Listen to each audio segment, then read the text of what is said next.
ગોંડલમાં પાટીદાર ક્ષત્રિય આગેવાનોની મળી બેઠક. જયરાજસિંહે કહ્યું, ગોંડલને બદનામ કરવાનું બંધ કરો. ગોંડલમાં ક્ષત્રિય અને પાટીદાર સમાજ વચ્ચે થયેલા અણબનાવ મુદ્દે પાટીદાર અને ક્ષત્રિય સમાજના અગ્રણીઓ એકત્ર થયા. બંને સમાજ દ્વારા સહમતિ તેમજ કોઈપણ પ્રકારના મતભેદ વગર સમાધાન કરી લીધું છે. જયરાજસિંહ, ગણેશ ગોંડલ, અલ્પેશ ઢોલરિયાએ વિરોધીઓ પર આકરા પ્રહાર કર્યા હતા. આ તકે પૂર્વ ધારાસભ્ય જયરાજસિંહ વિરોધીઓ પર આકરા પાણીએ જોવા મળ્યા અને કહ્યું કે ગોંડલને બદનામ કરવામાં આવી રહ્યું છે.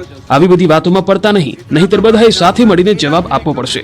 બીજી તરફ જયરાજસિંહ જાડેજાના પુત્ર ગણેશ જાડેજાએ પણ વિરોધીઓને સમજી જવા હાકલ કરી. ખુલ્લા મંચ પરથી કહ્યું કે કેટલાક લોકો ગોંડલને મિર્જાપુર ગણે છે, પરંતુ આ ગોંડલ ભગવતસિંહજીનું ગોકુળિયું ગોંડલ છે. ગોંડલમાં સમાજના વાડા નથી. ગોંડલને મિર્જાપુર ગણાવનારાને ટપોરીઓ ગણાવ્યા. પાટીદાર, ક્ષત્રિય સહિત બધા સમાજ એકજૂથ હોવાનો સંદેશ આપ્યો. તો અલ્પેશ ઢોલરિયા પણ આક્રમક મૂડમાં જોવા મળ્યા. ખુલ્લા મંચ પરથી ગણેશ જાડેજાને ગોંડલના ધારાસભ્ય બનાવવાની હાકલ કરી. અલ્પેશ ઢોલરિયાએ વિરોધીઓ પર પ્રહાર કરતા કહ્યું કે બહારના લોકો લાડ ટપકાવવાનું બંધ કરે. ગોંડલની સીટ પર નજર ન કરતા ગણેશ તૈયાર છે. પટેલ સમાજ ગણેશને ખભે બેસાડીને ધારાસભ્ય બનાવશે. અહીંયા સીટ ઉપર કોઈ બહારના નજર ન કરતા અહીંયા અમારો ગણેશ તૈયાર છે અને એને અમે પટેલ સમાજ ખંભે બેહારીને ધારાસભ્ય બનાવવાના છે ભાઈ. એટલે કોઈ એમમાં બહારના લોકો રહેવા નથી. છોટાઉદેપુરથી ઢોંગી ભુવાનો પર્દાફાશ. દોરા ધાગા કરી લોકોને છેતરતો. કઈક આ રીતે છોટાઉદેપુરના સઠુન ગામે ઢોંગી ભુવાનો પર્દાફાશ થયો. વિજ્ઞાન જાથાની ટીમે છટકું ગોઠવી ભુવાની હકીકત છતી કરી હતી. ગણપતભાઈ નાયક નામનો ભુવો દોરા ધાગા કરી લોકોને છેતરતો હતો. મહિલાના પગમાં માલિશ કરી વિધિ કરતા ભુવાની વિજ્ઞાન જાથાએ શાન ઠેકાણે લાવી દીધી. બીમારીના કારણે ધંધા રોજગાર માટે, પરીક્ષામાં વિદ્યાર્થી પાસ કરાવવા માટે, કોઈને કોઈ શારીરિક અને માનસિક નુકસાન કરાવવા માટે લોકો દુતારા ભુવાનો સંપર્ક કરતા હતા. આ અંગેની બાતમી વિજ્ઞાન જાથાને મળતા ગણપત નાથુ નાયકા નામના ભુવાને રંગે હાથે પકડી લીધો. વિજ્ઞાન જાથાએ જ્યારે છાપો માર્યો ત્યારે એક મહિલાને તેના પગમાં તે માલિશ કરતો હતો. વિજ્ઞાન જાથાએ પોલીસને સાથે રાખીને પકડી લેતા ભુવાના બધા ધતિંગ નીકળી ગયા હતા. પોતાની ભૂલ સ્વીકારી હતી. કડવાલ પોલીસ સ્ટેશન પર લાવવામાં આવ્યો, જ્યાં પણ તેને કબૂલાત કરી કે તે જે કરતો હતો તે ખોટું અને ધતિંગ કરી રહ્યો હતો. તપાસમાં સામે આવ્યું કે ગણપતના પિતા વર્ષોથી દોરા ધાગા કરીને લોકો સાથે છેતરપિંડી કરતા હતા. હવે તે છેલ્લા 20 વર્ષથી લોકોને છેતરવાનું કામ કરે છે. વડોદરાના સોખડા હરિધામનો વિવાદ વધુ વકર્યો. પ્રબોધ સ્વામી જૂથ દ્વારા ન્યાય માટે મૌન રેલી યોજાઈ.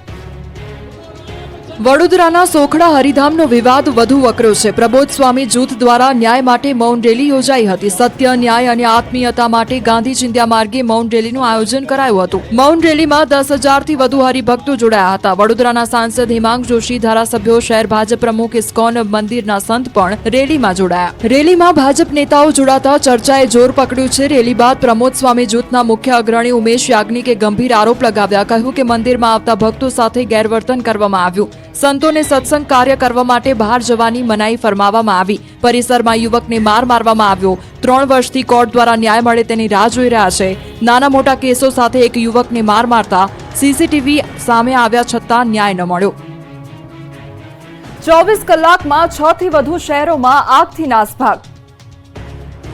ગુજરાતમાં અમદાવાદથી લઈને સુરત સુધી, સુરેન્દ્રનગરથી કચ્છ સુધીના 6 થી વધુ શહેરોમાં આગ લાગતા નાસભાગ મચી ગઈ હતી. અમદાવાદના માણેક ચોકમાં પીએ સાબુવાલાની દુકાનમાં આગ લાગી હતી. વહેલી સવારે 4 વાગે ભીષણ આગ લાગતા આસપાસની દુકાનમાં પણ પ્રસરી ગઈ હતી. બંને દુકાનો ભડકે બળતા આસપાસના લોકો ઉઠી ગયા હતા અને તુરંત જ ફાયર વિભાગને જાણ કરી હતી. ફાયરની ટીમે પહોંચીને આગ પર કાબુ મેળવ્યો હતો. આગથી બંને દુકાનોમાં 15 લાખથી વધુ નુકસાન થયું હતું. ભીષણ આગના દ્રશ્યો છે સુરેન્દ્રનગરના ધ્રાંગધ્રા રોડ પર આવેલી પેપર મિલમાં કોઈ કારણોસર આગ લાગી હતી. નવલગઢ ગામના પાટિયા પાસે આવેલ પેટશર્ન પેપર મિલમાં આગથી નાસભાગ મચી ગઈ હતી. પેપર પૂંઠાના કારણે આગે વિકરાળ સ્વરૂપ ધારણ કરતા લોકો દોડી આવ્યા હતા. તુરંત ફાયર વિભાગને જાણ કરતા પાણીનો મારો ચલાવ્યો હતો. આગ પર કાબુ મેળવવા ધ્રાંગધ્રાથી આર્મીની પણ મદદ લેવામાં આવી હતી, પરંતુ આગ કાબુમાં આવે તે પહેલા મિલમાં રહેલો તમામ સામાન બળીને ખાખ થઈ ગયો હતો. આ બાજુ કચ્છના કીડાણા નજીક કચરામાં આગ ભભૂકી હતી. ગાંધીધામની ભાગોળે આવેલા ખુલ્લા વિસ્તારમાં કચરાના ઢગલામાં કોઈ કારણોસર આગ ફાટી નીકળી હતી. આગ એટલી ભયાનક હતી કે દૂર દૂર સુધી ધુમાડાના ગોટે ગોટા દેખાયા હતા. પવનને કારણે આગે વિકરાળ સ્વરૂપ ધારણ કર્યું હતું. રોડથી દોડતી કાર બની આગનો ગોળો. ઘટના છે બોટાદ તાલુકાના જમરાળા ગામની. ભાવનગરથી બોટાદ તરફ કાર આવી રહી હતી ત્યારે કોઈ કારણોસર કારમાં ધુમાડા નીકળવા લાગતા કારમાં સવાર તમામ લોકો બહાર નીકળી ગયા હતા. જે બાદ આગ પ્રસરતા કાર માલિકની નજર સામે જ આખી કાર બળીને ખાખ થઈ ગઈ હતી. ધુમાડાના ગોટે ગોટા દૂર સુધી દેખાયા હતા. ઘટનાની જાણ થતાં બોટાદ ફાયર બ્રિગેડે ભારે જહેમત બાદ આગ પર કાબુ મેળવ્યો.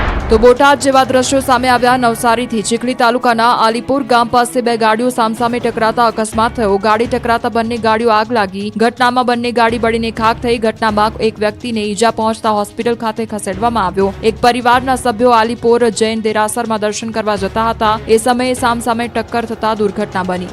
આગ બાદ બ્લાસ્ટથી સુરત કુડસદ જીઆઈડીસી ધ્રુજી ઉઠી। ડાઇંગ મિલમાં ઓઇલ ટેન્કમાં આગ લાગ્યા બાદ પ્રચંડ બ્લાસ્ટ થયો હતો। બ્લાસ્ટ થયા બાદ ટેન્કનું ઓઇલ આસપાસની કંપનીના રોડ પર પથરાયું હતું। આગને પગલે અફરાતફરી સર્જાઈ હતી। કામદારોએ પાણીનો મારો ચલાવી આગ પર કાબુ મેળવ્યો। આગ ઝપેટમાં ચીમની આવી જતા ચીમની પણ સળગી ઉઠી હતી। તો સુરતના જૂન પાટિયા સનાભેલ 4 રસ્તા પાસે ઊન ઇન્ડસ્ટ્રીયલ આવેલ અલી ટેક્સટાઇલમાં પણ આગ લાગી હતી। ફાયર વિભાગે ઘટનાસ્થળે પહોંચી આગ કાબૂમાં મેળવી હતી। આગથી બચવા માટે ખાતામાં કામ કરતા 32 વર્ષના પંકજભાઈએ બીજા માળેથી છલાંગ લગાવી। માથાના ભાગે ગંભીર ઈજા તેમજ શરીરે પણ દાઝી ગયા। તો વધુ 3 શહેરમાં આગ લાગતા દોડાદોડી થઈ ગઈ। ખેડાના વરસોલા જીઆઈડીસી વિસ્તારની પેપર મિલમાં આગ લાગતા નાસભાગ મચી ગઈ હતી। બપોરના સમયે શ્રીનારાયણ ક્રાફ્ટ મિલમાં કોઈ કારણોસર આગ લાગી હતી। પેપરના પૂંઠા બનાવતી મિલમાં આગ લાગી હતી। પવનના કારણે અને પેપરના પૂંઠા હોવાથી ગણતરીની મિનિટોમાં આગે વિકરાળ સ્વરૂપ ધારણ કર્યું હતું। કંપનીમાં આગ ફાટી નીકળતા લોકો બહાર નીકળી ગયા હતા અને નડિયાદ, મહેમદાવાદ, આણંદની ફાયર વિભાગની ટીમોને જાણ કરતા ફાયરની ટીમોએ આગ પર કાબુ મેળવવા પ્રયાસ કર્યો। આ તરફ સુરતના પાંડેસરા વિસ્તારમાં આગ લાગી। પાંડેસરામાં આવેલ મારુતિ ઇન્ડસ્ટ્રીયલમાં ભડકે બળ્યો હતો અને પહેલા માળે આવેલા ગાદલાના ગોડાઉનમાં આગ લાગતા લોકો ડરી ગયા હતા। ગાદલા હોવાથી ધુમાડાના ગોટે ગોટા દૂર દૂર સુધી દેખાયા હતા। આગમાં લાખો રૂપિયાનું નુકસાન થયું હોવાની સંભાવના। તો અરવલ્લીના ભિલોડામાં સુનોખના જંગલ ભડકે બળ્યું હતું। બપોરે એકાએક ડુંગર પરથી ધુમાડા દેખાયા હતા। પવનની ગતિના કારણે આગે રૌદ્ર સ્વરૂપ ધારણ કર્યું હતું। પહેલા તો સ્થાનિક લોકોએ આગ બુઝાવવાનો પ્રયાસ કર્યો, પરંતુ આગ વધુ પ્રસરતા મોડાસા પાલિકાની ફાયર ટીમે પાણીનો મારો કર્યો। આકરી ગરમીમાં સિંહ પરિવારના ખેતરમાં ધામા। રાજકોટના જેતપુરના ગ્રામ્ય વિસ્તાર રેશમડી ગાલોડ ગામની સીમમાં સિંહ પરિવારના ધામા જોવા મળ્યા। વાડી વિસ્તારમાં જુવારના વાવેતરમાં સિંહ પરિવાર ઠંડી મેળવવા માટે પહોંચ્યો હતો અને સિંહણ અને 3 બાળસિંહની લટાર કેમેરામાં કેદ થઈ છે। તો ગત મોડી રાત્રે જેતપુરના અમરાપર ગામ નજીક સિંહે ગાયનું મારણ પણ કર્યું હતું। એક તરફ ખેતરમાં હાલ ખેડૂતોની મોસમ ચાલી રહી છે અને બીજી તરફ સિંહના ધામાથી ખેતમજૂરોમાં ભારે ડરનો માહોલ છે।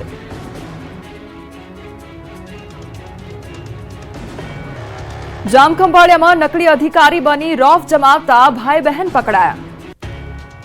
અધિક કલેક્ટરના નામની નંબર પ્લેટ કાર પર લાલ લાઇટ લગાવી રોફ જમાવતા યુવક યુવતીને પોલીસે પકડી પાડ્યા છે। તેઓ કારમાં એડિશનલ કલેક્ટરની નકલી પ્લેટ અને લાલ લાઇટનો ઉપયોગ કરી નકલી અધિકારી બનીને લોકોને છેતરતા હતા। પોલીસે જામખંભાળિયામાં ગરબી ચોકમાં રહેતા 25 વર્ષીય જીલ ભરતભાઈ પંચમતિયા અને ધર્મની બહેન કેસા દેસાઈને પકડી પાડી છે। પોતાની કારમાં એડિશનલ કલેક્ટર અને એડિશનલ ડિસ્ટ્રિક્ટ મેજિસ્ટ્રેટની નકલી પ્લેટ લગાવી હતી। કારમાં પોલીસ જેવી લાલ લાઇટ પણ ફિટ કરી હતી। આ અંગેની પોલીસને જાણ થતા બંને આરોપીઓને પકડી પાડ્યા છે। યુવતી મૂળ જૂનાગઢની અને હાલ રાજકોટ સ્પીપાની તાલીમાર્થી છે। નકલી અધિકારી બનીને કોને કોને છેતર્યા તે અંગે પોલીસે તપાસ આદરી છે। કેસર કેરીના રસિકો માટે સારા સમાચાર સામે આવ્યા છે। રાજકોટના ગોંડલ યાર્ડમાં કેસર કેરી અને હાફૂસ કેરીની આવક થઈ રહી છે। કેસર કેરીના રસિયાઓ માટે ઉનાળાના પ્રારંભમાં જ સારા સમાચાર આવ્યા છે। કેસરની સાથે રત્નાગીરી હાફૂસ પણ માર્કેટમાં આજે જોવા મળી છે। ફ્રૂટ માર્કેટિંગ યાર્ડમાં કેસર કેરીની 10 કિલોના 100 બોક્સની આવક